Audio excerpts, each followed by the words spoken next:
Wuthering Heights, by Emily Brontë. Chapter 17. That Friday made the last of our fine days for a month. In the evening the weather broke.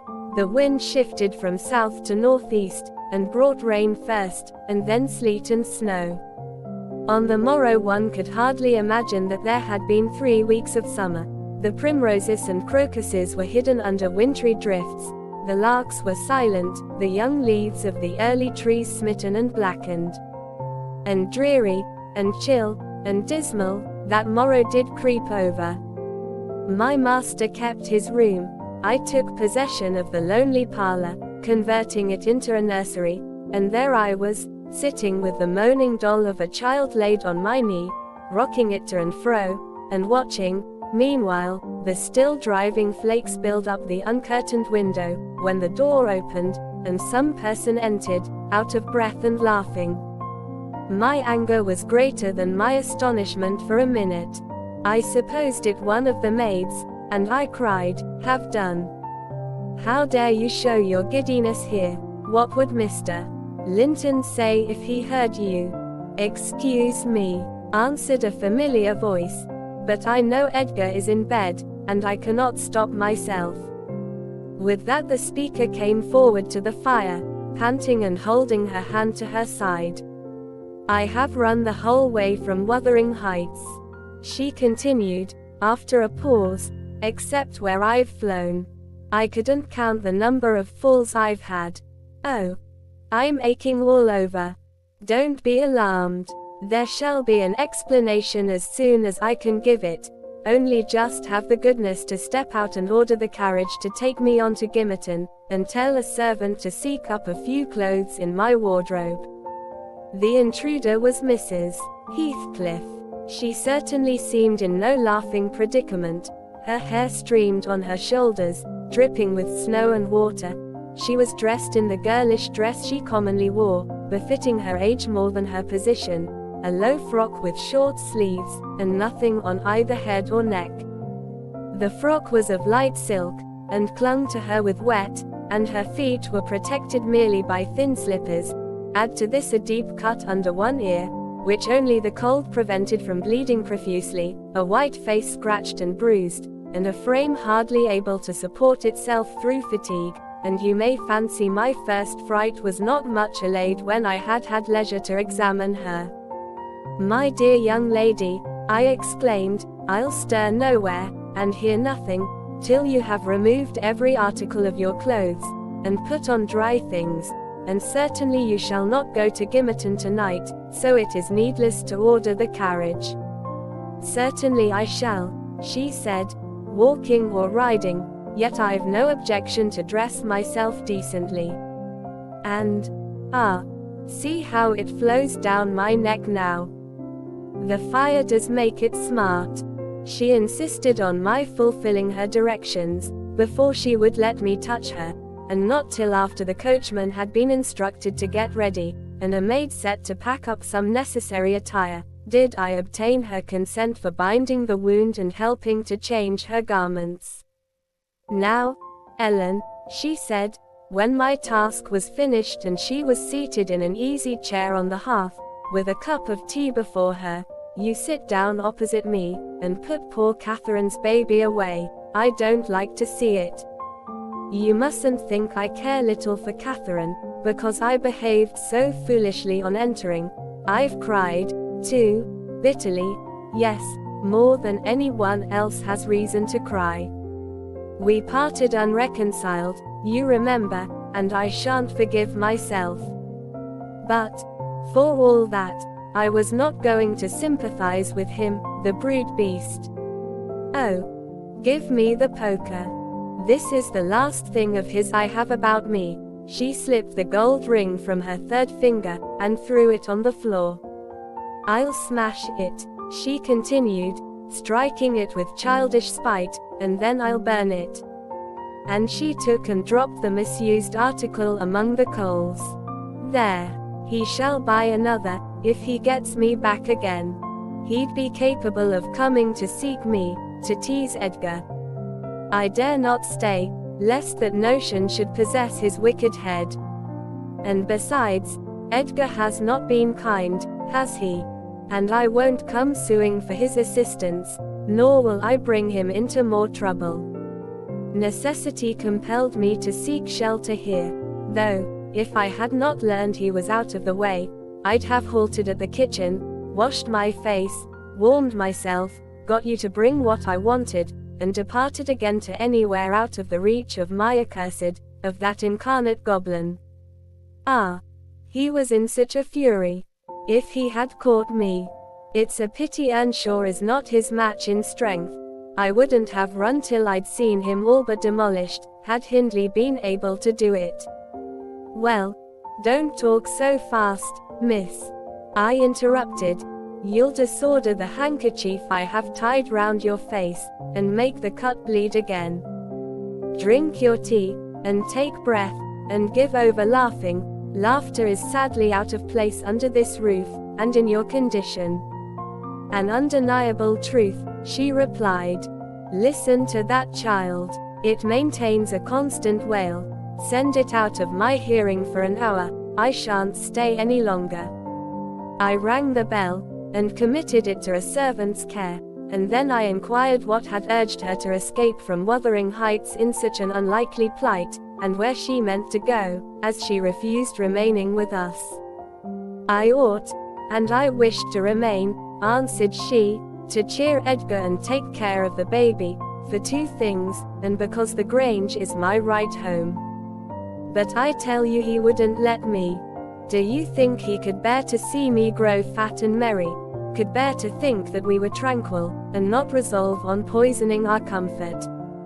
Now, I have the satisfaction of being sure that he detests me, to the point of its annoying him seriously to have me within earshot or eyesight. I notice, when I enter his presence, the muscles of his countenance are involuntarily distorted into an expression of hatred, partly arising from his knowledge of the good causes I have to feel that sentiment for him, and partly from original aversion. It is strong enough to make me feel pretty certain that he would not chase me over England, supposing I contrived a clear escape, and therefore I must get quite away. I've recovered from my first desire to be killed by him. I'd rather he'd kill himself. He has extinguished my love effectually, and so I'm at my ease. I can recollect yet how I loved him, and can dimly imagine that I could still be loving him, if, no, even if he had doted on me, the devilish nature would have revealed its existence somehow. Catherine had an awfully perverted taste to esteem him so dearly, knowing him so well. Monster! Would that he could be blotted out of creation, and out of my memory. Hush, hush, he's a human being, I said. Be more charitable, there are worse men than he is yet. He's not a human being, she retorted, and he has no claim on my charity. I gave him my heart, and he took and pinched it to death, and flung it back to me. People feel with their hearts, Ellen, and since he has destroyed mine, I have not power to feel for him, and I would not, though he groaned from this to his dying day, and wept tears of blood for Catherine. No, indeed, I wouldn't. And here Isabella began to cry, but, immediately dashing the water from her lashes, she recommenced. You asked, what has driven me to flight at last? I was compelled to attempt it, because I had succeeded in rousing his rage a pitch above his malignity. Pulling out the nerves with red-hot pincers requires more coolness than knocking on the head. He was worked up to forget the fiendish prudence he boasted of, and proceeded to murderous violence. I experienced pleasure in being able to exasperate him. The sense of pleasure woke my instinct of self-preservation, so I fairly broke free, and if ever I come into his hands again he is welcome to a signal revenge. Yesterday, you know, Mr. Earnshaw should have been at the funeral. He kept himself sober for the purpose, tolerably sober, not going to bed mad at 6 o'clock and getting up drunk at 12. Consequently, he rose, in suicidal low spirits, as fit for the church as for a dance, and instead, he sat down by the fire and swallowed gin or brandy by tumblerfuls. Heathcliff, I shudder to name him, has been a stranger in the house from last Sunday till today. Whether the angels have fed him, or his kin beneath, I cannot tell, but he has not eaten a meal with us for nearly a week. He has just come home at dawn, and gone upstairs to his chamber, looking himself in, as if anybody dreamt of coveting his company. There he has continued, praying like a Methodist, only the deity he implored is senseless dust and ashes, and God, when addressed, was curiously confounded with his own black father. After concluding these precious orisons, and they lasted generally till he grew hoarse and his voice was strangled in his throat, he would be off again, always straight down to the Grange. I wonder Edgar did not send for a constable, and give him into custody. For me, grieved as I was about Catherine, it was impossible to avoid regarding this season of deliverance from degrading oppression as a holiday.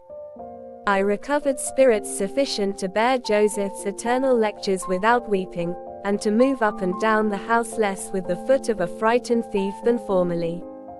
You wouldn't think that I should cry at anything Joseph could say, but he and Hareton are detestable companions. I'd rather sit with Hindley, and hear his awful talk, than with Little Meister, and his staunch supporter, that odious old man. When Heathcliff is in, I'm often obliged to seek the kitchen and their society, or starve among the damp uninhabited chambers. When he is not, as was the case this week, I establish a table and chair at one corner of the house fire, and never mind how Mr. Earnshaw may occupy himself, and he does not interfere with my arrangements. He is quieter now than he used to be, if no one provokes him, more sullen and depressed, and less furious.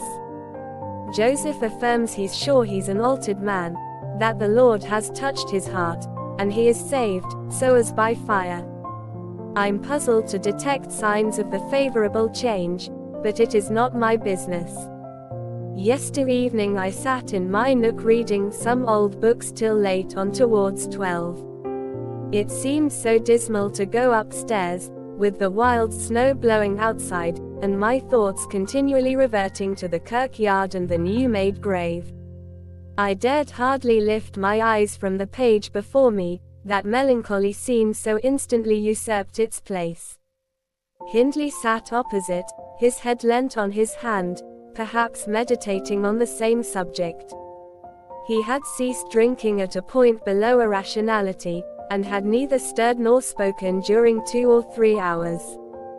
There was no sound through the house but the moaning wind, which shook the windows every now and then, the faint crackling of the coals, and the click of my snuffers as I removed at intervals the long wick of the candle. Hareton and Joseph were probably fast asleep in bed. It was very, very sad, and while I read I sighed, for it seemed as if all joy had vanished from the world, never to be restored. The doleful silence was broken at length by the sound of the kitchen latch. Heathcliff had returned from his watch earlier than usual, owing, I suppose, to the sudden storm. That entrance was fastened, and we heard him coming round to get in by the other. I rose with an irrepressible expression of what I felt on my lips, which induced my companion, who had been staring towards the door, to turn and look at me. "I'll keep him out 5 minutes," he exclaimed. "You won't object?" "No. You may keep him out the whole night for me," I answered. "Do. Put the key in the lock, and draw the bolts." Earnshaw accomplished this ere his guest reached the front. He then came and brought his chair to the other side of my table, leaning over it, and searching in my eyes for a sympathy with the burning hate that gleamed from his. As he both looked and felt like an assassin, he couldn't exactly find that, but he discovered enough to encourage him to speak. "You and I," he said, "have each a great debt to settle with the man out yonder. If we were neither of us cowards, we might combine to discharge it. Are you as soft as your brother? Are you willing to endure to the last, and not once attempt a repayment? I'm weary of enduring now, I replied, and I'd be glad of a retaliation that wouldn't recoil on myself. But treachery and violence are spears pointed at both ends, they wound those who resort to them worse than their enemies. Treachery and violence are a just return for treachery and violence, cried Hindley. Mrs.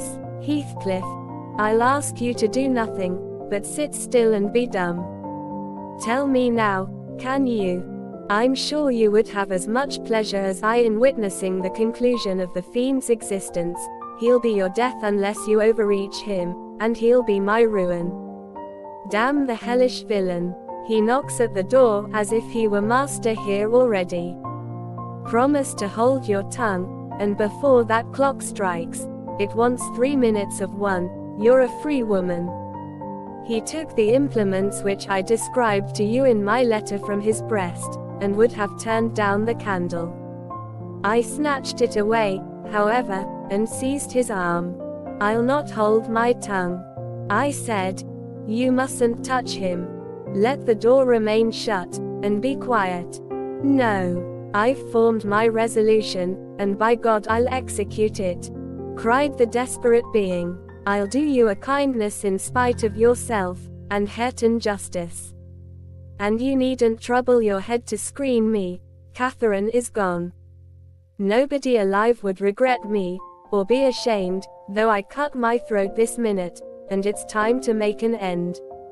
I might as well have struggled with a bear, or reasoned with a lunatic. The only resource left me was to run to a lattice and warn his intended victim of the fate which awaited him. You'd better seek shelter somewhere else tonight, I exclaimed, in rather a triumphant tone. Mr. Earnshaw has a mind to shoot you, if you persist in endeavoring to enter. You'd better open the door, he answered, addressing me by some elegant term that I don't care to repeat. I shall not meddle in the matter, I retorted again. Come in and get shot, if you please. I've done my duty. With that I shut the window and returned to my place by the fire, having too small a stock of hypocrisy at my command to pretend any anxiety for the danger that menaced him.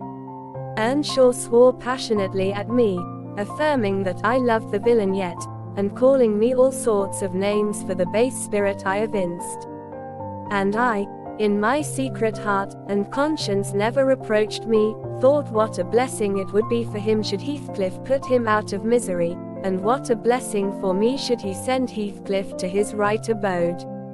As I sat nursing these reflections, the casement behind me was banged onto the floor by a blow from the latter individual, and his black countenance looked blightingly through. The stanchions stood too close to suffer his shoulders to follow, and I smiled, exulting in my fancied security. His hair and clothes were whitened with snow, and his sharp cannibal teeth, revealed by cold and wrath, gleamed through the dark. Isabella, let me in, or I'll make you repent. He gurned, as Joseph calls it. I cannot commit murder, I replied. Mr. Hindley stands sentinel with a knife and loaded pistol. Let me in by the kitchen door, he said. Hindley will be there before me, I answered, and that's a poor love of yours that cannot bear a shower of snow. We were left at peace in our beds as long as the summer moon shone, but the moment a blast of winter returns, you must run for shelter. Heathcliff, if I were you, I'd go stretch myself over her grave and die like a faithful dog. The world is surely not worth living in now, is it? You had distinctly impressed on me the idea that Catherine was the whole joy of your life. I can't imagine how you think of surviving her loss. He's there, is he? Exclaimed my companion, rushing to the gap. If I can get my arm out I can hit him. Single quote. I'm afraid, Ellen, you'll set me down as really wicked, but you don't know all, so don't judge. I wouldn't have aided or abetted an attempt on even his life for anything. Wish that he were dead, I must, and therefore I was fearfully disappointed, and unnerved by terror for the consequences of my taunting speech, when he flung himself on Earnshaw's weapon and wrenched it from his grasp. The charge exploded, and the knife, in springing back, closed into its owner's wrist. Heathcliff pulled it away by main force, slitting up the flesh as it passed on, and thrust it dripping into his pocket. He then took a stone, struck down the division between two windows, and sprang in. His adversary had fallen senseless with excessive pain and the flow of blood, that gushed from an artery or a large vein. The ruffian kicked and trampled on him, and dashed his head repeatedly against the flags, holding me with one hand, meantime, to prevent me summoning Joseph. He exerted preterhuman self-denial in abstaining from finishing him completely, but getting out of breath, he finally desisted, and dragged the apparently inanimate body onto the settle. There he tore off the sleeve of Earnshaw's coat, and bound up the wound with brutal roughness, spitting and cursing during the operation as energetically as he had kicked before. Being at liberty, I lost no time in seeking the old servant, who, having gathered by degrees the purport of my hasty tale, hurried below, gasping, as he descended the steps two at once. "What is Teacher to do, now? What is Teacher to do, now? There's this to do," thundered Heathcliff, "that your master's mad, and should he last another month, I'll have him to an asylum. And how the devil did you come to fasten me out, you toothless hound? Don't stand muttering and mumbling there. Come. I'm not going to nurse him. Wash that stuff away, and mind the sparks of your candle, it is more than half brandy." "And so you've been murthering on him?" exclaimed Joseph, lifting his hands and eyes in horror. "If ever I seed a seed like this, may the Lord—" Heathcliff gave him a push onto his knees in the middle of the blood, and flung a towel to him, but instead of proceeding to dry it up, he joined his hands and began a prayer, which excited my laughter from its odd phraseology. I was in the condition of mind to be shocked at nothing. In fact, I was as reckless as some malefactors show themselves at the foot of the gallows. "Oh, I forgot you," said the tyrant. "You shall do that. Down with you. And you conspire with him against me, do you, viper? There. That is work fit for you." He shook me till my teeth rattled, and pitched me beside Joseph, who steadily concluded his supplications, and then rose, vowing he would set off for the Grange directly. Mr. Linton was a magistrate, and though he had 50 wives dead, he should inquire into this. He was so obstinate in his resolution, that Heathcliff deemed it expedient to compel from my lips a recapitulation of what had taken place, standing over me, heaving with malevolence, as I reluctantly delivered the account in answer to his questions. It required a great deal of labor to satisfy the old man that Heathcliff was not the aggressor, especially with my hardly wrung replies. However, Mr. Earnshaw soon convinced him that he was alive still. Joseph hastened to administer a dose of spirits, and by their succor his master presently regained motion and consciousness. Heathcliff, aware that his opponent was ignorant of the treatment received while insensible, called him deliriously intoxicated, and said he should not notice his atrocious conduct further, but advised him to get to bed. To my joy, he left us, after giving this judicious counsel, and Hindley stretched himself on the hearthstone. I departed to my own room, marveling that I had escaped so easily. This morning, when I came down, about half an hour before noon, Mr. Earnshaw was sitting by the fire, deadly sick, his evil genius, almost as gaunt and ghastly, leant against the chimney. Neither appeared inclined to dine, and, having waited till all was cold on the table, I commenced alone. Nothing hindered me from eating heartily, and I experienced a certain sense of satisfaction and superiority, as, at intervals, I cast a look towards my silent companions, and felt the comfort of a quiet conscience within me. After I had done, I ventured on the unusual liberty of drawing near the fire, going round Earnshaw's seat, and kneeling in the corner beside him. Heathcliff did not glance my way, and I gazed up, and contemplated his features almost as confidently as if they had been turned to stone. His forehead, that I once thought so manly, and that I now think so diabolical, was shaded with a heavy cloud. His basilisk eyes were nearly quenched by sleeplessness, and weeping, perhaps, for the lashes were wet then, his lips devoid of their ferocious sneer, and sealed in an expression of unspeakable sadness. Had it been another, I would have covered my face in the presence of such grief. In his case, I was gratified, and, ignoble as it seems to insult a fallen enemy, I couldn't miss this chance of sticking in a dart. His weakness was the only time when I could taste the delight of paying wrong for wrong. Fie, miss, I interrupted.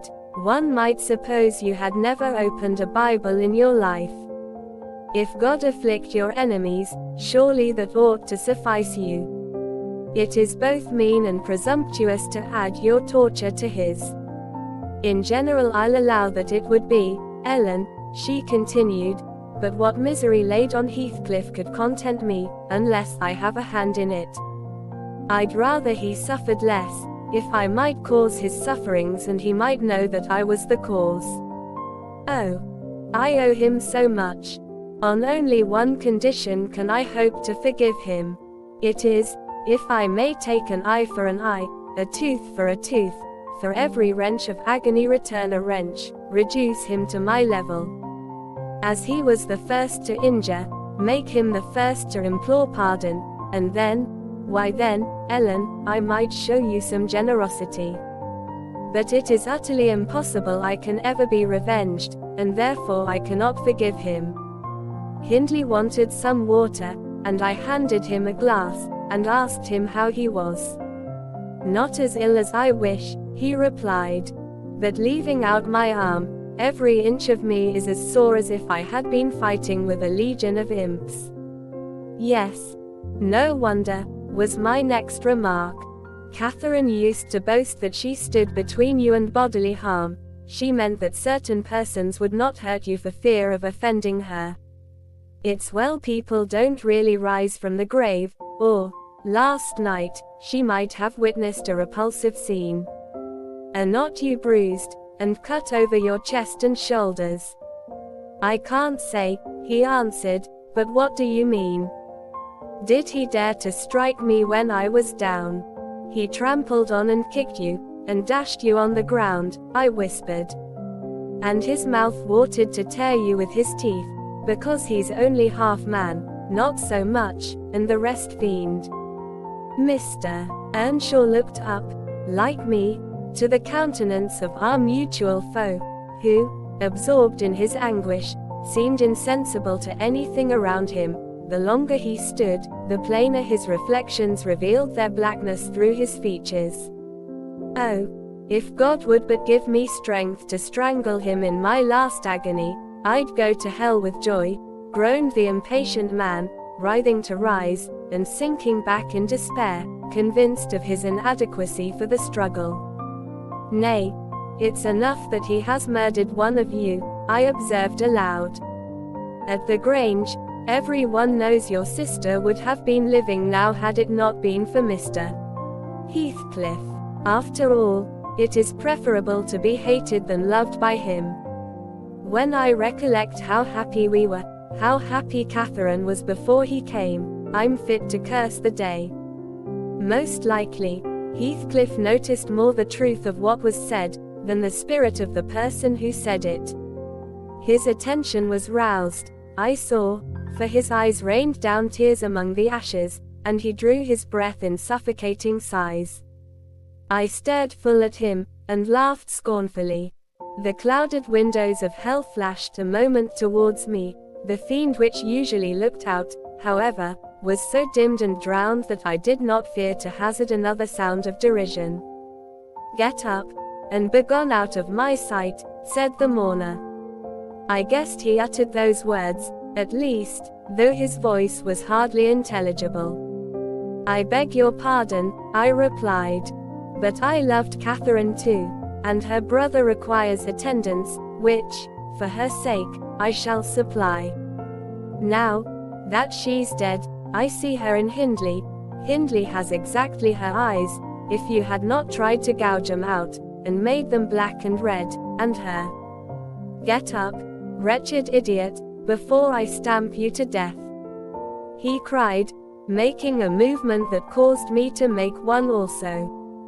"But then," I continued, holding myself ready to flee, "if poor Catherine had trusted you, and assumed the ridiculous, contemptible, degrading title of Mrs. Heathcliff, she would soon have presented a similar picture. She wouldn't have borne your abominable behavior quietly. Her detestation and disgust must have found voice." The back of the Settle and Earnshaw's person interposed between me and him, so instead of endeavoring to reach me, he snatched a dinner knife from the table and flung it at my head. It struck beneath my ear, and stopped the sentence I was uttering, but, pulling it out, I sprang to the door and delivered another, which I hope went a little deeper than his missile. The last glimpse I caught of him was a furious rush on his part, checked by the embrace of his host, and both fell locked together on the hearth. In my flight through the kitchen I bid Joseph speed to his master. I knocked over Hareton, who was hanging a litter of puppies from a chair back in the doorway, and, blessed as a soul escaped from purgatory, I bounded, leaped, and flew down the steep road, then, quitting its windings, shot direct across the moor, rolling over banks, and wading through marshes, precipitating myself, in fact, towards the beacon light of the Grange.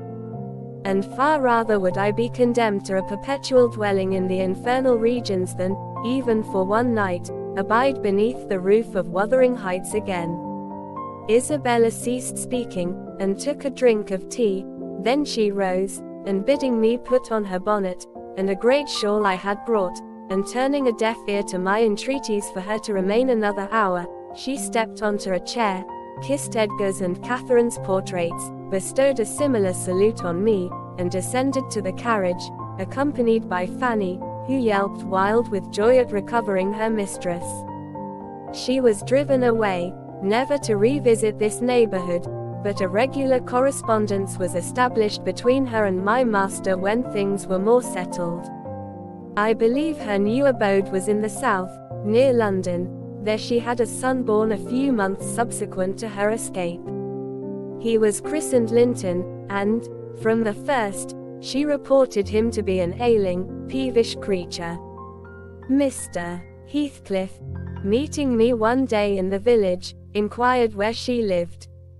I refused to tell. He remarked that it was not of any moment, only she must beware of coming to her brother. She should not be with him, if he had to keep her himself. Though I would give no information, he discovered, through some of the other servants, both her place of residence and the existence of the child. Still, he didn't molest her, for which forbearance she might thank his aversion, I suppose. He often asked about the infant, when he saw me, and on hearing its name, smiled grimly, and observed, "They wish me to hate it too, do they?" "I don't think they wish you to know anything about it," I answered. "But I'll have it," he said, "when I want it. They may reckon on that." Fortunately its mother died before the time arrived, some 13 years after the decease of Catherine, when Linton was 12, or a little more. On the day succeeding Isabella's unexpected visit I had no opportunity of speaking to my master. He shunned conversation, and was fit for discussing nothing. When I could get him to listen, I saw it pleased him that his sister had left her husband, whom he abhorred with an intensity which the mildness of his nature would scarcely seem to allow. So deep and sensitive was his aversion, that he refrained from going anywhere where he was likely to see or hear of Heathcliff. Grief, and that together, transformed him into a complete hermit. He threw up his office of magistrate, ceased even to attend church, avoided the village on all occasions, and spent a life of entire seclusion within the limits of his park and grounds, only varied by solitary rambles on the moors, and visits to the grave of his wife, mostly at evening, or early morning before other wanderers were abroad. But he was too good to be thoroughly unhappy long. He didn't pray for Catherine's soul to haunt him. Time brought resignation, and a melancholy sweeter than common joy. He recalled her memory with ardent, tender love, and hopeful aspiring to the better world, where he doubted not she was gone. And he had earthly consolation and affections also. For a few days, I said, he seemed regardless of the puny successor to the departed. That coldness melted as fast as snow in April, and ere the tiny thing could stammer a word or totter a step, it wielded a despot's scepter in his heart. It was named Catherine, but he never called it the name in full, as he had never called the first Catherine short, probably because Heathcliff had a habit of doing so. The little one was always Cathy. It formed to him a distinction from the mother, and yet a connection with her, and his attachment sprang from its relation to her, far more than from its being his own. I used to draw a comparison between him and Hindley Earnshaw, and perplex myself to explain satisfactorily why their conduct was so opposite in similar circumstances. They had both been fond husbands, and were both attached to their children, and I could not see how they shouldn't both have taken the same road, for good or evil. But, I thought in my mind, Hindley, with apparently the stronger head, has shown himself sadly the worse and the weaker man. When his ship struck, the captain abandoned his post, and the crew, instead of trying to save her, rushed into riot and confusion, leaving no hope for their luckless vessel. Linton, on the contrary, displayed the true courage of a loyal and faithful soul. He trusted God, and God comforted him. One hoped, and the other despaired. They chose their own lots, and were righteously doomed to endure them. But you'll not want to hear my moralizing, Mr. Lockwood. You'll judge, as well as I can, all these things. At least, you'll think you will, and that's the same. The end of Earnshaw was what might have been expected. It followed fast on his sisters. There were scarcely 6 months between them. We, at the Grange, never got a very succinct account of his state preceding it. All that I did learn was on occasion of going to aid in the preparations for the funeral. Mr. Kenneth came to announce the event to my master. "Well, Nellie," said he, riding into the yard one morning, too early not to alarm me with an instant presentiment of bad news, "it's yours and my turn to go into mourning at present. Who's given us the slip now, do you think?" "Who?" I asked in a flurry. "Why, guess," he returned, dismounting, and slinging his bridle on a hook by the door. "And nip up the corner of your apron, I'm certain you'll need it." "Not Mr. Heathcliff, surely," I exclaimed. "What, would you have tears for him?" said the doctor. "No. Heathcliff's a tough young fellow, he looks blooming today. I've just seen him. He's rapidly regaining flesh since he lost his better half." "Who is it, then, Mr. Kenneth?" I repeated impatiently. "Hindley Earnshaw, your old friend Hindley," he replied, "and my wicked gossip, though he's been too wild for me this long while." "There, I said we should draw water. But cheer up. He died true to his character, drunk as a lord. Poor lad. I'm sorry, too. One can't help missing an old companion, though he had the worst tricks with him that ever man imagined, and has done me many a rascally turn. He's barely 27, it seems. That's your own age," Who would have thought you were born in 1 year? I confess this blow was greater to me than the shock of Mrs. Linton's death. Ancient associations lingered round my heart. I sat down in the porch and wept as for a blood relation, desiring Mr. Kenneth to get another servant to introduce him to the master. I could not hinder myself from pondering on the question, had he had fair play? Whatever I did, that idea would bother me. It was so tiresomely pertinacious that I resolved on requesting leave to go to Wuthering Heights, and assist in the last duties to the dead.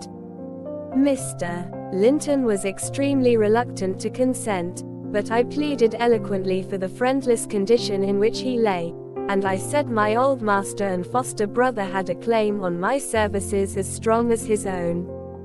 Besides, I reminded him that the child Hareton was his wife's nephew, and, in the absence of near akin, he ought to act as its guardian, and he ought to and must inquire how the property was left, and look over the concerns of his brother-in-law. He was unfit for attending to such matters then, but he bid me speak to his lawyer, and at length permitted me to go. His lawyer had been Earnshaw's also. I called at the village, and asked him to accompany me. He shook his head, and advised that Heathcliff should be let alone, affirming, if the truth were known, Hareton would be found little else than a beggar. His father died in debt, he said. The whole property is mortgaged, and the sole chance for the natural heir is to allow him an opportunity of creating some interest in the creditor's heart, that he may be inclined to deal leniently towards him. When I reached the Heights, I explained that I had come to see everything carried on decently, and Joseph, who appeared in sufficient distress, expressed satisfaction at my presence. Mr. Heathcliff said he did not perceive that I was wanted, but I might stay and order the arrangements for the funeral, if I chose. Correctly, he remarked, that fool's body should he buried at the crossroads, without ceremony of any kind. I happened to leave him 10 minutes yesterday afternoon, and in that interval he fastened the 2 doors of the house against me, and he has spent the night in drinking himself to death deliberately. We broke in this morning, for we heard him sporting like a horse, and there he was, laid over the settle. Flaying and scalping would not have wakened him.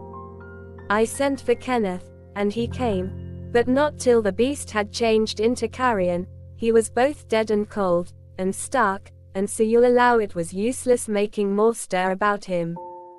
The old servant confirmed this statement, but muttered, I'd rather he'd go and hisseln for tea, doctor.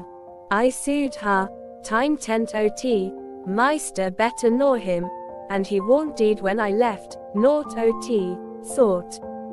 I insisted on the funeral being respectable. Mr. Heathcliff said I might have my own way there too, only, he desired me to remember that the money for the whole affair came out of his pocket. He maintained a hard, careless deportment, indicative of neither joy nor sorrow. If anything, it expressed a flinty gratification at a piece of difficult work successfully executed. I observed once, indeed, something like exultation in his aspect. It was just when the people were bearing the coffin from the house. He had the hypocrisy to represent a mourner, and previous to following with Hareton, he lifted the unfortunate child onto the table and muttered, with peculiar gusto, Now, my bonny lad, you are mine. And we'll see if one tree won't grow as crooked as another, with the same wind to twist it. The unsuspecting thing was pleased at this speech. He played with Heathcliff's whiskers, and stroked his cheek. But I divined its meaning, and observed tartly, that boy must go back with me to Thrushcross Grange, sir. There is nothing in the world less yours than he is. Does Linton say so? He demanded. Of course. He has ordered me to take him, I replied. Well, said the scoundrel, we'll not argue the subject now, but I have a fancy to try my hand at rearing a young one, so intimate to your master that I must supply the place of this with my own, if he attempt to remove it. I don't engage to let Hareton go undisputed, but I'll be pretty sure to make the other come. Remember to tell him." This hint was enough to bind our hands. I repeated its substance on my return, and Edgar Linton, little interested at the commencement, spoke no more of interfering. I'm not aware that he could have done it to any purpose, had he been ever so willing. The guest was now the master of Wuthering Heights. He held firm possession, and proved to the attorney, who, in his turn, proved it to Mr. Linton, that Earnshaw had mortgaged every yard of land he owned for cash to supply his mania for gaming, and he, Heathcliff, was the mortgagee. In that manner Hareton, who should now be the first gentleman in the neighborhood, was reduced to a state of complete dependence on his father's inveterate enemy, and lives in his own house as a servant, deprived of the advantage of wages, quite unable to right himself, because of his friendlessness, and his ignorance that he has been wronged.